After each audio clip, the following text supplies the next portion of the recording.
આજે આપણે એક એવી વાર્તા સાંભળવાના છીએ જે ભલે બહુ જૂની હોય પણ એનો જે બોધ છે ને એ આજે પણ એટલો જ સાચો છે. આ છે બે સમજુ બકરીઓની વાર્તા જે આપણને જીવનનો એક બહુ મોટો પાઠ શીખવી જશે. તો જુઓ, આપણી વાર્તાની શરૂઆત બસ આ 3 વસ્તુઓથી થાય છે. એક નદી છે જે બે કિનારાને જુદા પાડે છે, એને જોડવા માટે એક સાંકડો પુલ છે અને છે બે બકરીઓ. બસ આટલું જ. પણ આ સાવ સાદું દ્રશ્ય એક મોટી સમસ્યાની તૈયારી કરી રહ્યું છે. તો ચાલો વાર્તાની શરૂઆત કરીએ. એકદમ શાંત વાતાવરણ છે. કલ્પના કરો કે નદીના બે અલગ અલગ છેડે બે બકરીઓ મસ્ત ઘાસ ચરી રહી છે. એમને એકબીજાની કોઈ ખબર જ નથી. એમને જોડતી વસ્તુ એક જ છે, નદી પર બનેલો પેલો પુલ. પણ આ પુલ એ કંઈ સામાન્ય પુલ નથી. એની એક ખાસ વાત છે. એ એટલો બધો સાંકડો છે કે એક સમયે માંડ માંડ એક જ જણ પસાર થઈ શકે. એટલે કે આ પુલ ખાલી કિનારાને નથી જોડતો, પણ વાર્તામાં આવનારા ઝઘડાનું કારણ પણ બનવાનો છે. અને હવે વાર્તામાં એક ટ્વિસ્ટ આવે છે. જુઓ તો ખરા, બરાબર એક જ સમયે બંને બકરીઓ નક્કી કરે છે કે નદી પાર કરવી છે અને બંને પોતપોતાના છેડેથી પુલ પર ચાલવાનું શરૂ કરી દે છે. હવે જે થવાનું છે એ તો નક્કી જ હતું. અને થયું પણ એવું જ. બંને બરાબર પુલની વચ્ચોવચ્ચ આવીને સામસામે ઊભી રહી ગઈ. હવે કોઈ આગળ પણ ના જઈ શકે અને પાછળ હટવાનો તો કોઈ સવાલ જ નથી. આ એવી ઘડી છે જ્યાં હવે પછીનો એમનો નિર્ણય જ બધું નક્કી કરશે. હવે જુઓ, એમની પાસે બે જ રસ્તા હતા, બે ઓપ્શન. પહેલો રસ્તો હતો ઝઘડાનો. જો બંને જીદ કરે કે પહેલાં હું જઈશ તો શું થાય? પરિણામ પાક્કું છે, બંને લડશે, બેલેન્સ ગુમાવશે અને સીધા નદીમાં. પણ બીજો રસ્તો સમજદારીનો, એ શું છે?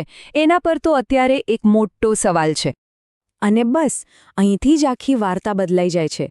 જ્યારે ગુસ્સો અને લડાઈનો રસ્તો બંધ દેખાય ને, ત્યારે સમજદારી એક નવો જ દરવાજો ખોલે છે. એક બકરીએ કંઈક એવું વિચાર્યું જેણે આખી પરિસ્થિતિને પલટી નાખી.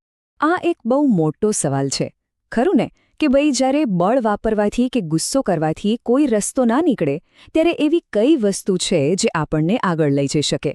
જવાબ બહુ જ સરળ છે, પણ એટલો જ શક્તિશાળી. અને એનો ઉકેલ જુઓ, કેટલો અદ્ભુત અને કેટલો સરળ. એક બકરીએ પોતાનો અહમ, પોતાની જીદ બધું જ બાજુ પર મૂકી દીધું અને શાંતિથી પુલ પર બેસી ગઈ. એટલે બીજી બકરીએ બહુ જ ધીમેથી, સાચવીને એની ઉપરથી પસાર થઈ ગઈ. અને પછી જે બેઠી હતી એ બકરી ઊભી થઈ અને પોતાના રસ્તે ચાલી ગઈ. કેટલો સરળ, પણ કેટલું સમજદારી ભર્યું. અને આ સહકારનું પરિણામ? બંને સલામત રહી. બંને પોતપોતાના કિનારે પહોંચી ગઈ. અહીં કોઈ હાર્યું નહીં, કારણ કે સમજદારીએ બંનેને જીતાડી દીધા. તો વાર્તા તો અહીં પૂરી થાય છે, પણ એનો જે સંદેશ છે, જે શીખ છે, એ ક્યારેય પૂરી નથી થતી. કારણ કે આ ખાલી બે બકરીઓની વાર્તા નથી. આ તો આપણા બધા માટે એક મોટો બોધપાઠ છે. આ વાર્તાનો આખો સાર બસ આ એક જ વાક્યમાં છે. જીવનમાં જ્યારે પણ આવા સાંકડા પુલ આવે, જ્યાં મડાગાંઠ સર્જાય, ત્યારે ગુસ્સો કે ઝઘડો નહીં, પણ સમજદારી અને શાંતિ જ સાચો રસ્તો બતાવે છે. પણ આ સમજદારી એટલે શું? ચાલો એને થોડું ઊંડાણમાં સમજીએ. એનો મતલબ છે ઝઘડાને બદલે સહકાર પસંદ કરવો.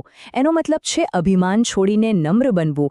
એનો મતલબ છે કે કોઈ સમસ્યાનો નવો, રચનાત્મક ઉકેલ શોધવો. અને આ બધાના મૂળમાં શું છે? એકબીજા માટે આદર. આ જ ગુણો છે જે આપણને જીવનમાં આગળ લઈ જાય છે. અને છેલ્લે એક સવાલ, જે આપણા બધા માટે છે.